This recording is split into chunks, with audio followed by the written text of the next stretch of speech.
There's a phrase in this book: Carol's a perfectly nice woman, but she's not Proust.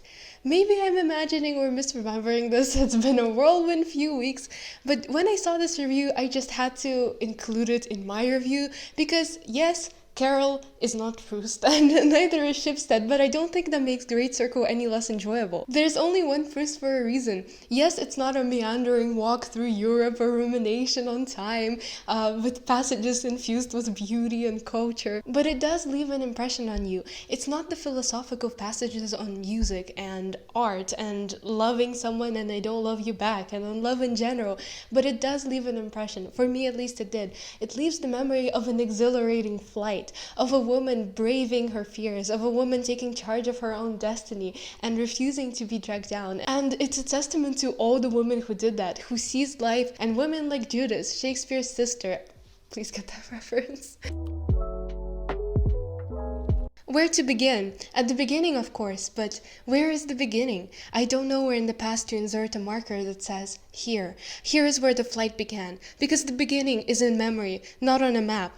I don't know where to even begin this review either, because the whole book is seared into my memory. It's like a blur of vivid images that really stick with you. And it's not so much the images as the emotions that come with them. So I want to focus on the story as well, in case you missed the giant cloud that overshadowed all the other literary clouds recently. Speaking of literary acclaim, so this was shortlisted for the 2021 Booker Prize and also for the 2022 Women's Prize. But these literary acclaims aside, I think it's just a story that will touch many hearts and leave an impression on many people. Great Circle is a sweeping historical fiction. It is indeed the largest part of a circle that there can be, because this book really has it all. It has many storylines and many romance lines, and it sweeps through centuries. It jumps backwards and forwards in time, and it has vegetarian artists and daring female explorers and every possible adventure that you can think of. I mean, messy family history, stories of defiance and courage. It's like a part of life decided to condense itself, and then another small part of that small part of life decided to condense itself as well,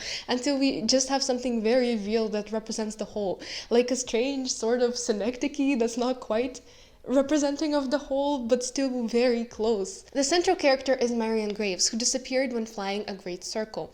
And the other central character is Hadley, a scandalous actress who plays her 60 years later and who feels very personally connected to her.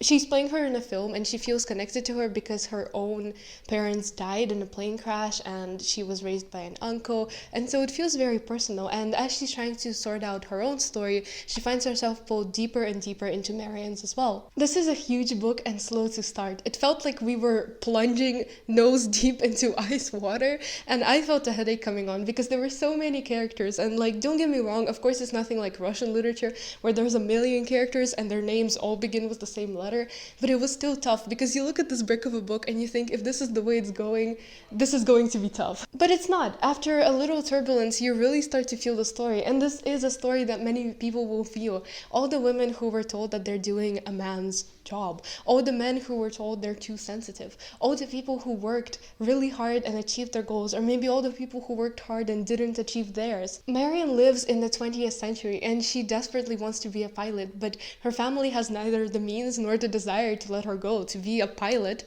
in the 20th century as a woman.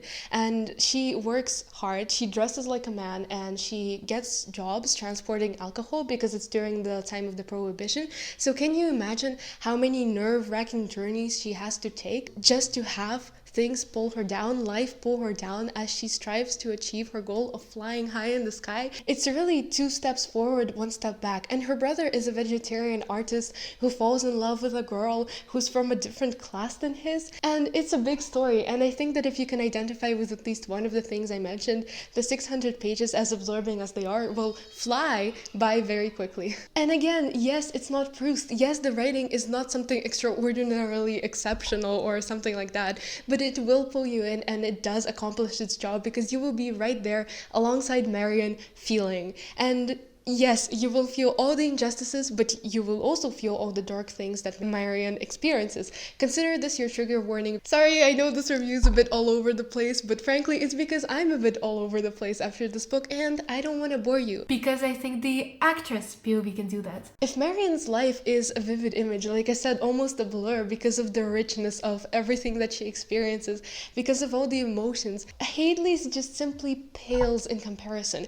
Like, don't get me wrong, I understand that she's struggling, that she has her own issues, that she's looking for the love of her life and trying to distinguish between men she loves and men she lusts for, and of course tackling the dark, grim sides of the Hollywood industry with people constantly watching you, wanting to make a buck out of every mistake on your part.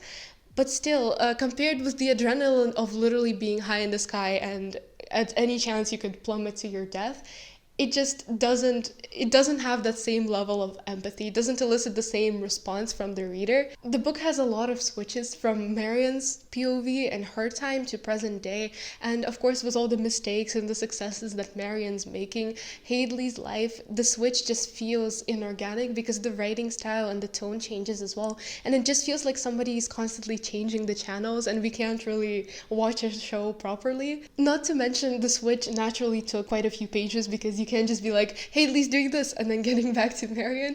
And so whereas for Marion, her backstory that went on for a long time made her more complex and more 3D, seeing what Hadley was doing with the men she loves, it made me just want to skim through several pages to get back to Marion. And let's talk about that. Let's circle back to Proust for a second, because the urge to skip through was very big. Proust in Search of Long Time is one of the longest novels in the world with over 3,000 pages. And this book, look, okay, you don't need to be Proust.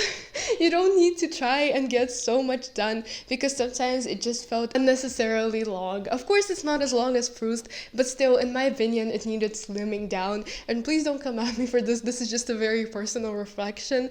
But I do think that if we removed some of the Hadley's parts and made the pace a bit like quicker and more effective when switching the POVs, we would have had a book that would have packed a bigger punch, I would say, and so I think more people would have enjoyed it. I'm still incredibly glad I read this book though, because it just feels like it came at the correct time in my life. It gave me that burst of motivation I needed. Like, if Marion can defy all odds and get up there to fly a plane, I can find the motivation to study for exams. It just felt correct. It was truly a testament to the willpower and the strength of human spirit, and I am very glad I read this unnecessarily long book, and I would still recommend it. I mean, even if you don't like it, you can always put it down, but I do think it's worthy of you giving it a try. So 4 stars. Thank you so much for watching this review, and I hope that you enjoyed it. I will continue making reviews for the Women's Rights for Fiction shortlist, and check out my Instagram Polina's pages for more reviews. Thank you for watching, and bye.